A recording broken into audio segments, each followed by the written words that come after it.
નમસ્કાર, આધ્યાત્મિક મહાશક્તિમાં હું મોનાલી સોની આપ સૌનું સ્વાગત કરું છું। વ્યક્તિ જ્યારે પોતાના જીવનમાં ચારે તરફથી મુસીબતોથી ઘેરાઈ જાય છે, અથાગ પ્રયત્નો કરવા છતાં પણ તેને પરિણામ પ્રાપ્ત નથી થતું। વારંવાર તેને કોઈક ને કોઈક મુસીબતો આવ્યા જ કરે છે। તેને બિઝનેસમાં કોઈક નુકસાન થાય છે, તેને કરિયરમાં સફળતા પ્રાપ્ત નથી થતી।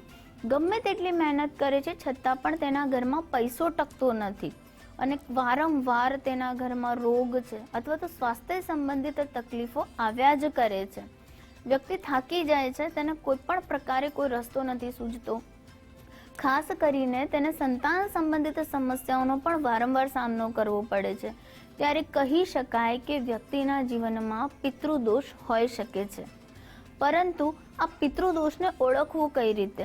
આ બધી જ તકલીફો તો છે જ, પરંતુ સાથે સાથે કેટલાક એવા લક્ષણો પણ જો તમને સંકેત થતા હોય તો ચોક્કસથી કહી શકાય કે આપણા જીવનમાં પિતૃદોષનું ક્યાંક ને ક્યાંક કોઈ ઋણ કે કોઈ પણ દોષ બની રહ્યો છે।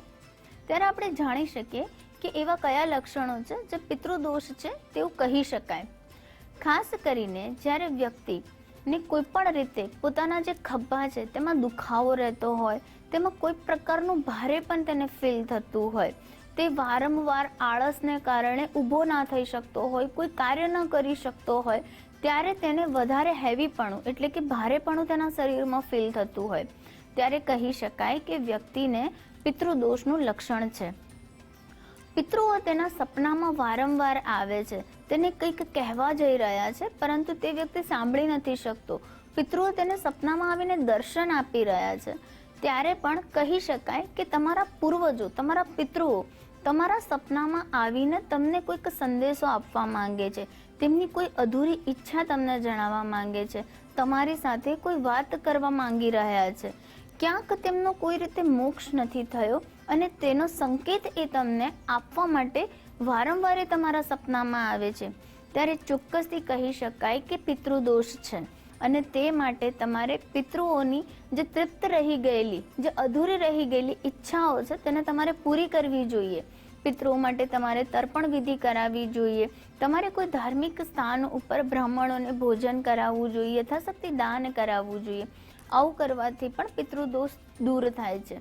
સાથે સાથે આપણે જોઈ શકીએ છીએ કે ઘણીવાર સપનામાં તમે જાણે પાણીમાં પડી ગયા હોય અથવા તો પાણી જ્યારે બહુ જોરથી તમારી સમક્ષ આવી રહ્યું છે તેવા પાણીના સપના આવે છે, અથવા તો તમને સપનામાં સાપ દેખાય છે, તો તમને ચોક્કસથી કહી શકાય કે આ પિતૃદોષનું લક્ષણ છે અને તેના દ્વારા તમારા પિતૃઓ તમને સંકેત આપી રહ્યા છે કે ક્યાંક ને ક્યાંક તે કોઈક યોનિમાં ભટકી રહ્યા છે।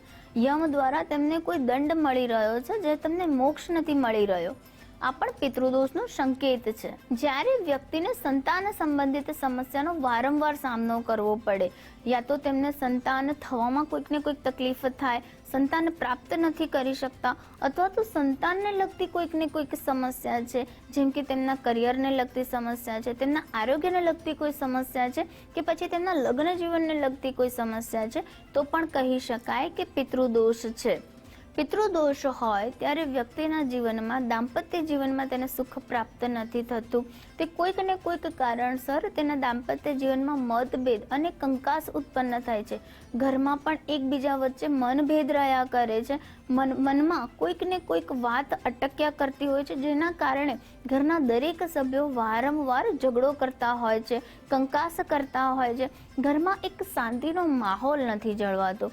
ત્યારે પણ કહી શકાય કે આ પિતૃદોષનું લક્ષણ છે।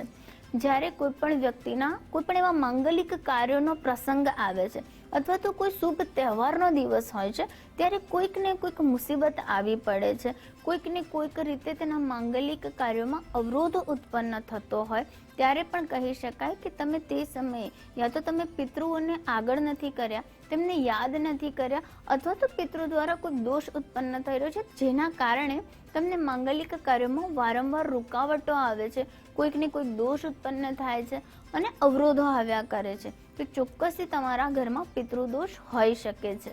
જ્યારે પણ અમાસ આવે છે ત્યારે તમારું મન એકદમથી ભારે થઈ જાય છે, તમને રડવાની ઈચ્છા થાય, કોઈની સાથે ઝઘડો કરવાની ઈચ્છા થાય, તમને કંઈ પણ ન ગમતું હોય તેવું પણ તમને વાતાવરણ લાગે, તમને નકારાત્મક ઉર્જાનો પ્રભાવ પણ વધેલો હોય, તેવું જોવા મળે તો પણ ચોક્કસથી કહી શકાય કે તમારા પિતૃઓ ક્યાંક ને ક્યાંક રાજી નથી, તમારાથી તેઓ કંઈક ઈચ્છે છે, તેના સંકેત છે કે આ પિતૃદોષનું લક્ષણ છે. આરોગ્યને લગતી તકલીફો તમને વારંવાર થાય, તમારા રોગને પકડમાં ન આવી શકે, તમારા દવા કરવા છતાં પણ તમારા આરોગ્યમાં કોઈ પણ પ્રકારનો સુધારો નથી થતો, વારંવાર ઘરમાં બીમારી આવ્યા કરે છે અને તમારા કમાયેલા પૈસા પણ બીમારીમાં જ ખર્ચ થઈ જાય છે, તો પણ ચોક્કસથી કહી શકાય કે તમારા ઘરમાં ક્યાંક ને કોઈક રીતે પિતૃદોષનું લક્ષણ જોવા મળી રહ્યું છે. ઘણીવાર તમને તમારા શરીરમાં એક ખાલીપણું, જેમ કે ખાસ કરીને ગળા અને પીઠના ભાગમાં તમને વધારે ખાલીપણુંનો અહેસાસ થાય છે, તમને ત્યાં આગળ કોઈ એવી રીતે કોઈ વસ્તુ જકડાઈ ગઈ હોય તેવું ફીલ થાય છે, તો પણ કહી શકાય કે આ પિતૃદોષનું લક્ષણ છે. તમારા ઘરમાં ગમે તેટલી તમે મહેનત કરો છો પરંતુ બરકત નથી આવતી, તમારા ઘરમાં અથાગ મહેનત કરવા છતાં પણ કોઈ પણ કાર્યો પૂરા નથી થતા, વારંવાર કોઈ વ્યક્તિ હંમેશા દુઃખી રહ્યા કરે છે અથવા કોઈકને આરોગ્ય સંબંધિત તકલીફ રહ્યા કરે છે, તમને જોઈએ તેવું પરિણામ પ્રાપ્ત નથી થતું અને દરેક જગ્યાએથી તમને રિજેક્શન પ્રાપ્ત થાય છે, ત્યારે પણ કહી શકાય કે તમારા જીવનમાં પિતૃદોષ હોઈ શકે છે. તો માટે આ બધા લક્ષણો જોઈને પણ તમે પિતૃદોષના ઉપાય કરી શકો છો. ઘણીવાર વ્યક્તિ શાંતિથી ભોજન પણ નથી ગ્રહણ કરી શકતો, જ્યારે તે ભોજન કરવા બેસે છે ત્યારે તેનું ભોજન કોઈક પ્રકારે દૂષિત થઈ જાય છે, ભોજનમાં વાળ આવી જાય છે અથવા તો તે શાંતિથી ભોજન કરી પણ નથી શકતો, ત્યારે કહી શકાય કે તેના કુંડલીમાં અથવા તો તેના ઘરમાં પિતૃદોષનું લક્ષણ હોઈ શકે છે. તમારા સંતાનોને લગતી સમસ્યા વારંવાર સતાવે અને આરોગ્યલક્ષી સમસ્યાઓ તમારા ઘરમાં વારંવાર થાય, ત્યારે તે પિતૃદોષનું મોટું કારણ હોઈ શકે છે અને તમારે પિતૃદોષના લક્ષણો જાણીને પિતૃના ઉપાયો કરવા ખૂબ જ જરૂરી બની જાય છે.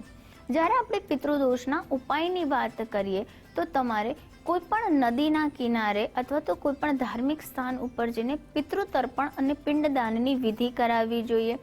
અમાવસના દિવસે, અગિયારસના દિવસે અને ખાસ કરીને શ્રાદ્ધ પક્ષમાં તમારે તમારા પિતૃઓ માટે બ્રાહ્મણોને ભોજન કરાવવું જોઈએ, તેમને શુદ્ધ વસ્ત્રો અથવા તો તેમને અન્નનું દાન કરવું જોઈએ. યથાશક્તિ રૂપે તમે ગરીબોને દાન કરીને પણ તમે તમારા પિતૃઓને પ્રસન્ન કરી શકો છો. તમારે તમારા ઘરમાં પાણી આરે દીવો કરીને તમારા પિતૃઓના નામ લઈને શ્રી હરિ વિષ્ણુના વિષ્ણુ સહસ્ત્ર નામના પાઠનું તમારે જાપ કરવો જોઈએ અથવા તો તમે ઓમ નમો ભગવતે વાસુદેવાય નમઃ મંત્રનો જાપ પણ કરી શકો છો. આમ કરવાથી તમારા પિતૃઓ તમારું રક્ષણ કરે છે, તમારા ઘરમાં બિરાજમાન થઈને તમારા દરેક કાર્યોને મંગળ બનાવે છે અને તમારા દરેકે દરેક સુખ અને દુઃખમાં તમારો સાથ આપે છે અને તમને આશીર્વાદ આપે છે. અગિયારસ અને અમાવસના દિવસે પણ તમારે પિતૃઓના નામથી ભંડારામાં ભોજન કરાવવું જોઈએ. બ્રાહ્મણોને યથાશક્તિ દાન દક્ષિણા આપો છો તો પણ તમારા પિતૃઓની અમી કૃપા તમારા પર બનેલી રહે છે. તો આ સાથે આપણે જે પિતૃઓના લક્ષણો જાણ્યા અને પિતૃ દોષ દૂર કરવા માટેના વિશેષ ઉપાયો કરીને તમે પણ પિતૃઓના આશીર્વાદ પ્રાપ્ત કરો, તે સાથે હું રજા લઉં છું. નમસ્કાર.